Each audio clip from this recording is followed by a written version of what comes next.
Baik, saudara, kita perhatikan di dalam ayat yang ke-12 sampai ayat yang ke-30 ya, kita akan selesaikan malam hari ini ya. Di dalam ayat yang ke-12 sampai 30 itu saya lihat ada tiga bagian yang Paulus ingin tekankan ya kepada kita, kepada jemaat, supaya kita bisa ya belajar dan juga melihat apa yang Paulus ingin sampaikan.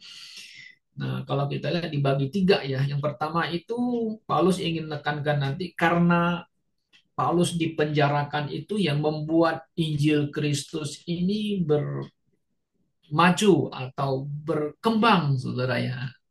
Itu alasannya itu. Kemudian ada lagi bagian yang kedua itu yang sangat terkenal ayatnya ayat 21 itu karena bagiku hidup adalah Kristus dan mati adalah keuntungannya. Wah, ini Paulus punya penyataan ya. Bagaimana dia bisa hidup bagi Kristus, loh, dan juga mati pun untung karena Kristus begitu. Kemudian bagian yang ketiga itu ya hidup berpadanan dengan Injil itu ayat 29 nanti. Ya bukan hanya saja kita hidup di dalam padan Injil, ya hidup percaya kepada Yesus Kristus, tapi kita juga harus bisa menderita bagi Kristus. Kemudian ada juga mengenai ditambah lagi kita harus berjuang bersama untuk iman dari Injil, stand fast in one spirit with one mind, striving ya together for the faith of the gospel. Nah, itu di ayat yang ke-29 juga situ ada gitu ya. Oke. Nah, kita lihat ayat yang ke-12, mari kita baca ayat 12 ya. Kita pakai yang lain dulu punya ya. Coba kita lihat Saudara. Aku menghendaki saudara-saudara supaya kamu tahu bahwa apa yang terjadi atasku ini justru telah menyebabkan kemajuan Injil. Nah, Paulus menekankan, ya gara-gara dia dipenjarakan, orang berpikir udahlah kalau Paulus dipenjarakan habislah Injil nggak bisa berkembang. Tapi justru karena dia dipenjarakan, ya Injil itu maju gitu, berkembang.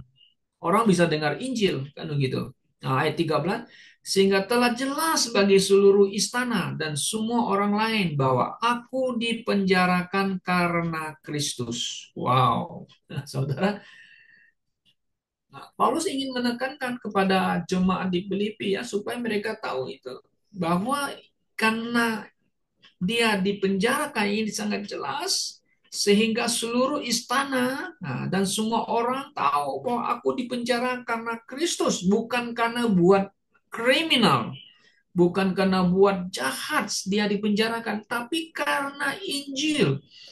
Nah, saudara-saudara, kalau kita perhatikan perkataan Paulus ini, itu sudah diprediksi atau sudah dinubuatkan, dikatakan oleh Yesus sendiri pada waktu Yesus menampakkan diri kepada Rasul Paulus, di mana Rasul Paulus sedang menuju Damaskus. Nah, Damaskus sekarang kan hancur-hancuran ya, diserang oleh rebel atau pemberontak dan juga sebagian diserang oleh Israel IDF ya. Oke. Nah, Damaskus hancur sekarang kan, hancur dalam kata itu dalam perang gitu ya. Nah, zaman dulu itu masih disebut Damaskus, Damsik gitu kan. Paulus ke sana untuk menangkap, menganiaya pengikut Yesus gitu loh. Nah, Yesus menyatakan diri kepada Paulus. Nah, dalam terang itu Yesus mengatakan kepada Paulus, Saul, Saul, namanya belum digantikan. Saul, Saulus, kenapa engkau menganiaya aku? Lalu Paulus bertanya, siapakah engkau Tuhan? Akulah Yesus Kristus yang engkau aniaya. Nah, lalu Paulus disuruh pergi ke jalan lurus itu di Damaskus itu. Nah, Tuhan menyatakan diri kepada Ananias supaya Ananias menumpangkan tangan ke atas Paulus, ke atas Saulus ya, kan? Nah, Ananias kan tanya, Tuhan, ini orang itu kan orang jahat, mau membunuh orang Kristen atau pengikut Yesus. Tapi Yesus mengatakan, dia kupilih, dia akan memberitakan Injil sampai kepada raja, nah kembali ke istana, dan dia juga akan banyak menderita. Saudara bisa baca kisah ini di Kisah Para Rasul pasal 9 ayat 10 dan 18. Nah, saudara bisa baca, lihat itu ya, Kisah Para Rasul 9 ayat 10 sampai ayat yang ke-18 itu sangat jelas itu apa yang Tuhan Yesus nyatakan ya kepada Ananias ya, tentang Paulus sendiri, gitu kan? Nah, saudara bisa baca di sana kan, di ayat yang ke mana itu, ayat ayat 10 sampai ayat 18, lalu Ananias itu ya. Nah, gitu ya. Kemudian ayat yang ke-12 kita aja. Oke, dan dalam suatu penglihatan ya kan ia melihat Ananias bahwa seorang bernama Ananias masuk ke dalam dan menumpangkan tangannya itu situ kan. Nah, jawab Ananias, Tuhan, ini banyak orang telah dengar tentang itu ya, yang ayat 13 ya. Betapa banyak kejahatan yang dilakukannya terhadap orang-orang kudusmu di Yerusalem kan. Tapi firman Tuhan kepadanya, pergilah sebab orang ini adalah alat. Ayat 15. Bagimu memberitakan namaku kepada bangsa-bangsa. Nah, bangsa-bangsa lain. Oke, serta raja-raja dan orang-orang Israelnya. Kata raja-raja itu identik dengan di sini istana.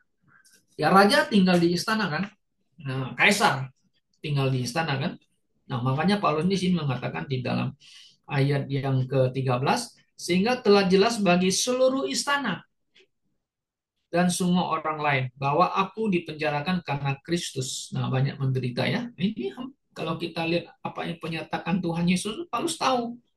Ya, memang dia akan sampai ke kaisar gitu. Menginjil, memberitakan ini sampai kepada istana. Oke, kemudian 14. Dan kebanyakan saudara dalam Tuhan telah beroleh kepercayaan karena penjaraku untuk bertambah berani berkata tentang firman Allah dengan tidak takut. Nah, jadi ada uh, kita lihat yang pertama itu gara-gara Paulus itu di penjara, Injil bertumbuh, berkembang, ya kan, sampai masuk ke istana. Kemudian ayat 14, karena juga karena dia di penjara, banyak saudara-saudara dalam Tuhan telah memperoleh kepercayaan. Nah, mereka tidak undur, artinya walaupun Paulus di penjara, tapi mereka saudara-saudara ini menjadi confidence, katanya ya, yakin akan apa yang mereka percayakan melalui Paulus itu kan. Akhirnya mereka apa? Bertambah berani berkata tentang firman Allah dengan tidak takut. Wah, ini juga dipengaruhi daripada pelayanan daripada Rasul Paulus sendiri ya. Oke. Nah, kemudian ayat yang ke-15 Saudara, kita lihat ayat 15 sampai ayat yang ke-18 ini adalah ada motivasi orang tuh dalam memberitakan Injil. Maksudnya apa? Ya, motivasi dalam pemberitaan Injil ini. Nah, Saudara bisa lihat itu ayat yang ke-15 itu ya. Mereka ada yang maksud baik dan ada maksud jahat dan juga ada maksud dengki dan juga ada maksud tulus ya dan penuh kasih gitu. Kalau saudara kita baca ya di dalam ayat yang ke-15 ya, ada yang punya motivasi memberitakan Injil karena dengki. Dengki Paulus itu hebat ya, tapi ya inilah akibat apa bukan akibat, artinya ada orang ya memberitakan Injil karena dengki dan juga perselisihan dan tidak tulus gitu loh. Selisih, dengki, tidak tulus. Gitu. Nah, anak Paulus tahu juga ya, saudara-saudara. Nah, kalau di dalam ayat bahasa Indonesia punya teks lain itu ya, itu 16 dan 17 itu seharusnya ada kata-katanya yang sama gitu loh. Tapi kok menjadi ada apa seharusnya satu kalimat tapi ada dua pengertian gitu ya. Kalau kita lihat King James itu lebih bagus sebenarnya, sudah lengkap situ. Ya jadi ada yang dengki, berselisih, tidak tulus, ya. Kemudian juga ada yang memberitakan Injil maksudnya baik, maksud baik. Nah, dan juga ada yang memberitakan Injil karena kasih. Nah, kasih ya, karena mereka tulus gitu, kasih gitu ya. Ada yang nggak tulus kan begitu. Nah, dalam hal ini, saudara-saudara, Paulus menyimpulkan. Coba kita lihat di dalam ayat yang ke-18. Tapi tidak mengapa, Paulus mengatakan. Tapi ini terjemahan lain ya. Coba kita lihat terjemahan bahasa King James itu atau Alkitab bahasa King James. What then? Nah, what then itu kalau terjemah itu tapi tidak mengapa ya. Seharusnya bukan what tidak mengapa ya. Tapi coba kita lihat itu, kita perbandingkan dulu ya terjemahan King James yang ini punya ya. Ayat yang ke-18 gitu ya. Nah, lalu bagaimana? Kan harusnya terjemah gitu ya. What then kan ya. Then. Nah, jadi oke, lalu bagaimana? Meskipun dengan cara apapun, baik secara pura-pura atau dalam kebenaran, yang penting Kristus telah diberitakan. Dan aku bersuka cita karena hal itu, ya, dan akan tetap bersuka cita. Nah, Paulus ini maksudnya apa ya, saudara ya? Coba kita lihat ini apa yang terjadi dalam kekristenan sekarang ya. Ada yang memberitakan Injil karena dengki, karena perselisihan, ya. Kemudian ada apa lagi itu? Tidak tulus, not sincerity ya, tidak tulus ya. Mungkin tidak tulus dalam arti itu karena isi perut ya. Lalu juga mengatakan ada yang juga memberitakan Injil karena masalah perut ya. Kemudian ada yang juga maksud baik dan juga karena kasih memberitakan Injil. Kenapa? Karena mereka memberitakan Injil ya tentu karena tanggung jawab kita kan sebagai orang Kristen dengan tulus, dengan baik, benar gitu. Oke. Nah, Paulus lalu menyimpulkan katanya, oke lah kalau begitu ya, mereka yang memberitakan Injil, nah yang penting kan sini ayat 18 kan, yang penting kan ayat yang ke 18 ya, dan aku bersuka cita ya, yang penting sini apalagi coba. Di ayat yang oke, ayat 17 kita belum baca tadi ya. Coba kita baca ayat 17 dulu ya. Tetapi orang yang lain melakukannya dengan kasih, dengan mengetahui bahwa aku telah ditetapkan untuk pembelaan Injil. Ya, jadi Paulus ini dia tetap mempertahankan atau membela defense of the gospel. Nah, defense of the gospel itu maksudnya Paulus tetap memberitakan Injil Kristus yang sejati.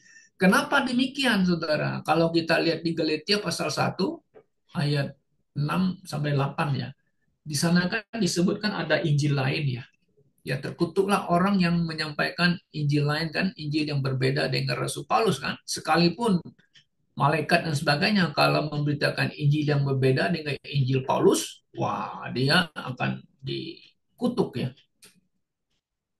kan. Nah, ayat yang ke-6 ayat 8 aja ya kan kita bacakan, tapi sekalipun kami atau seorang malaikat dari surga dia memberitakan kepada kamu suatu Injil yang berbeda dengan Injil yang telah kami beritakan kepadamu, ya terkutuklah ya. Nah, makanya Paulus ini tuh dia defense tentang Injil yang dia terima dari Tuhan Yesus. Nah, jadi berarti ada Injil yang lain juga ya, saudara-saudara ya. Oke, nah banyak orang memberitakan Injil, oke, Paulus oke, tapi yang penting kan nama Yesus itu yang diberitakan, namanya Yesus. Oke, Yesus yang harus ditinggikan, diberitakan. Itu yang penting bagi Paulus. Oke.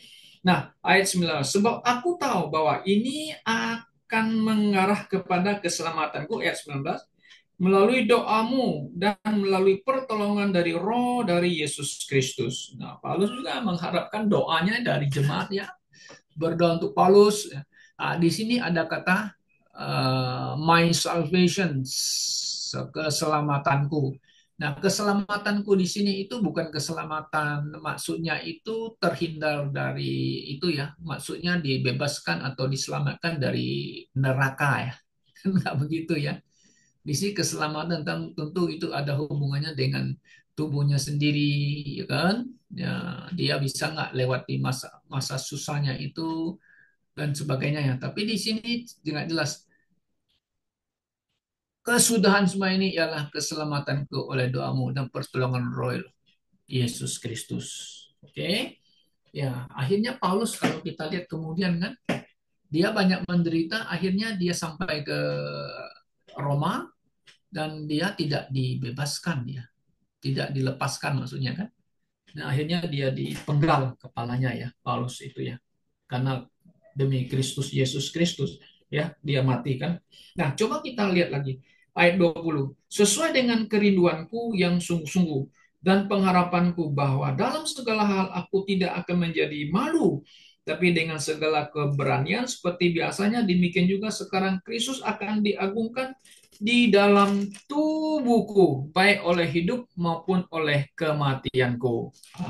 Paulus juga menyadari itu.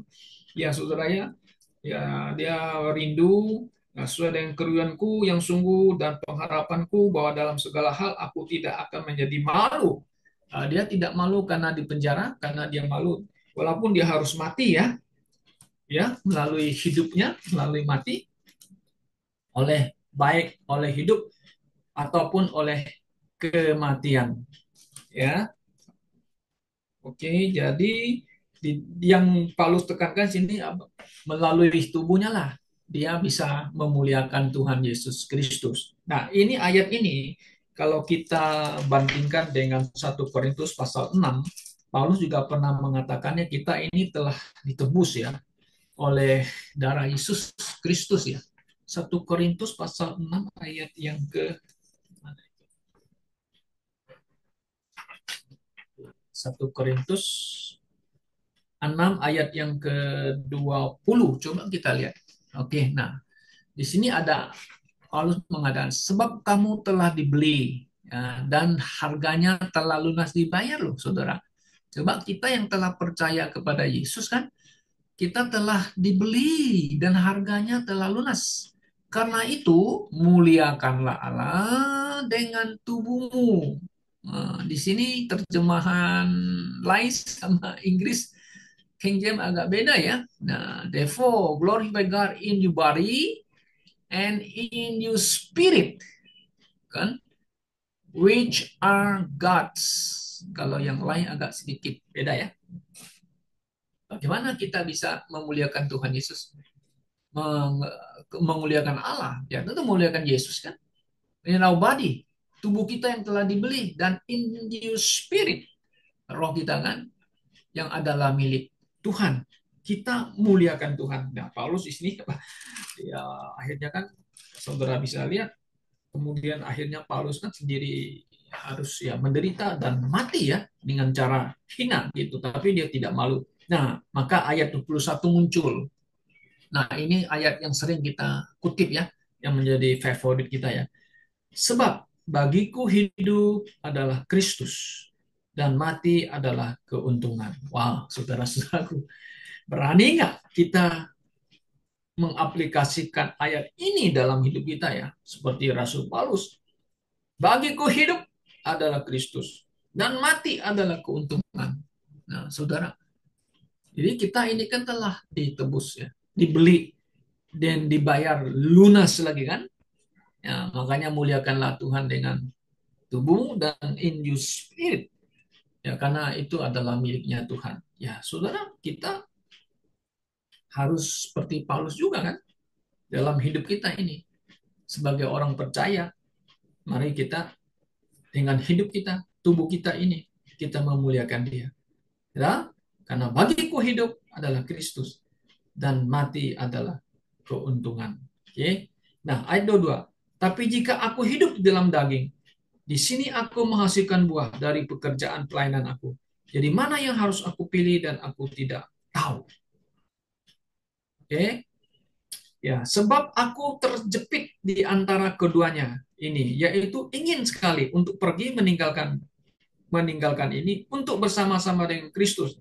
Hal ini jauh lebih baik. Tapi jika tetap tinggal di dalam daging, akan lebih berguna bagi kamu. Nah, jadi kalau kita lihat dengan penyataannya bagiku hidup adalah Kristus dan mati adalah keuntungan, Paulus juga dalam dirinya mengatakan, ya kan, kalau aku hidup dalam daging ini, masih ada di dunia ini, kan tentu akan menghasilkan buah.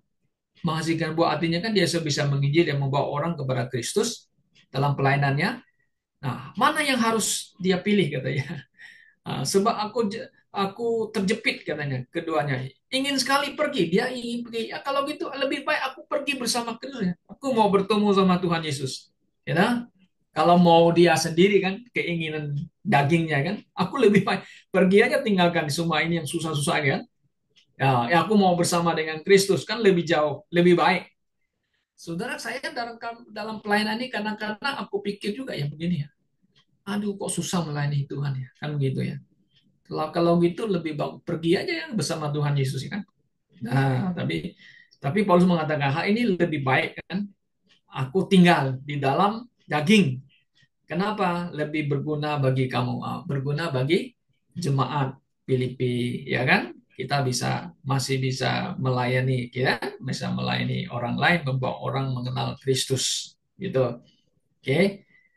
Ayat 25. Dan dengan keyakinan ini, taulah aku bahwa aku akan tinggal dan meneruskan bersama kamu semua untuk kemajuan dan sukacita dari iman kamu. Ya, dia tetap mau tinggal di bumi ini kan, masih diberi kesempatan kepada Tuhan Yesus. Ya, enggak?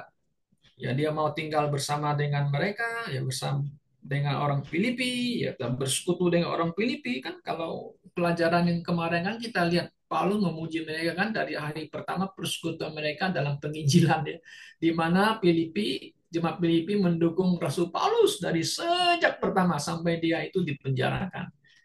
Nah, dia punya hubungan yang baik dengan jemaat Filipi sendiri. Oke. Nah, kemudian kita lihat lagi saudara ya, ayat yang